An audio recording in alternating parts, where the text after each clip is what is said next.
Marc Marquez meyakini bahwa performa jeblok Honda di MotoGP sudah masuk level darurat. Pasalnya, tak hanya satu rider yang sulit tampil kompetitif, melainkan keempat-empatnya sekaligus. Atas alasan ini ia bertekad untuk berdiskusi dengan para insinyur meski belum diketahui kapan akan ia kembali balapan. Melihat buruknya performa Honda, Marquez yang masih dalam tahap pemulihan cedera lengan kanan pun ketar-ketir.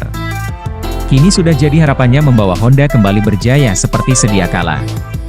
Atas alasan inilah ia akan hadir dalam MotoGP Austria pada 19 hingga 21 Agustus 2022 untuk bicara dengan para insinyur Honda. Saya peduli pada Honda dan tim saya, karena impian saya melihat Honda kembali ke puncak, tak seperti yang saya lihat dalam beberapa balapan terakhir. Kami harus kerja keras, mengupayakan agar informasi yang kami kumpulkan tak hilang. 8 kali juara dunia ini menyatakan harus ada komunikasi yang lebih baik dari para insinyur Honda yang ada di Jepang dengan para insinyur dan tim balap yang berlaga di Eropa. Menurutnya, bantuan dari Jepang saat ini sangatlah krusial. Tim yang ada di Jepang harus bekerja dengan tim yang ada di Eropa. Tim yang di Eropa bekerja di sirkuit, dan para pembalap mengerahkan 100%. Namun, para rider Honda saat ini butuh bantuan dan perubahan dari Jepang. Jika satu rider saja yang menderita, Anda bisa maklum.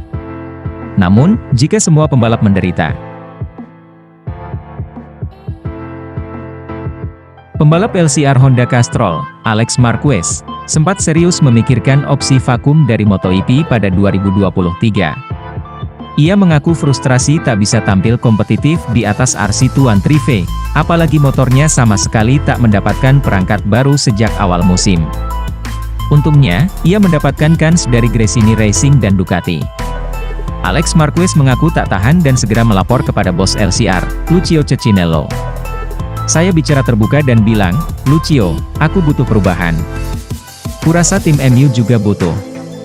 Aku tak lagi punya motivasi bertahan di sini.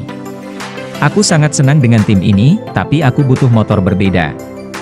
Rasa frustrasi Alex Marquez ini tak terbantahkan lagi, sampai-sampai ia nekat pergi dari LCR Honda ketika belum dapat tawaran apapun dari tim lain.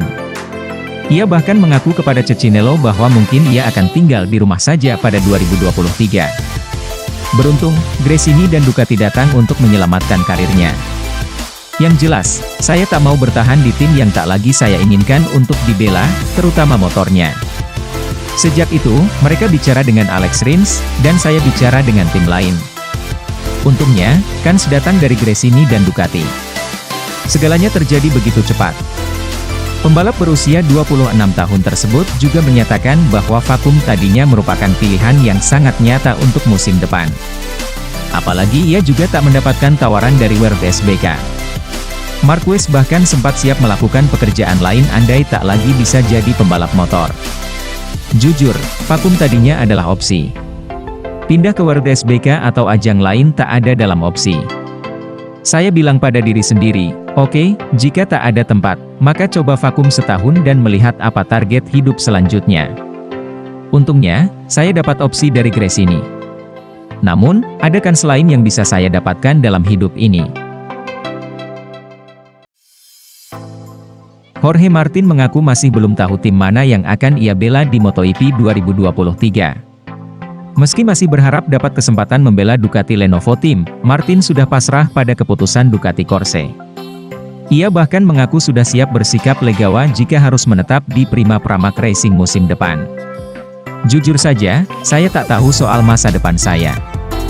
Jika tahu, saya akan memberitahu Anda kemana saya menuju tahun depan. Namun, saya memang tidak tahu. Jika Anda bertanya kepada saya 6 balapan lalu, menurut saya jawabannya sudah jelas ketimbang sekarang.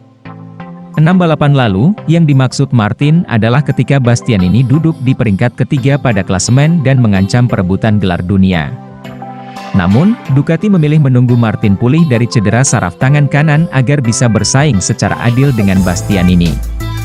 Kebaikan Ducati ini pun membuat Martin percaya diri. Setelah segala hal yang terjadi, semuanya jadi kabur. Kini kami akan mencoba bertarung demi mendapatkan tempat yang kami mau, yakni tim pabrikan Ducati.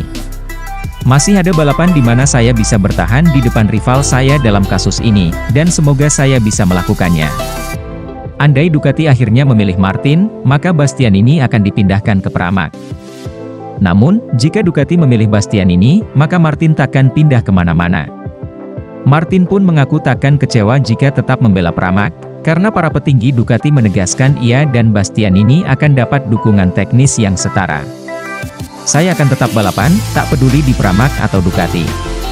Saya akan dapat material yang sama, dan inilah yang penting bagi saya. Sudah jelas Citra dan kans merebut gelar dunia lebih tinggi di tim pabrikan. Namun, soal material, kami akan dapat perangkat serupa. Tak ada pengaruhnya jika saya tetap di Pramac.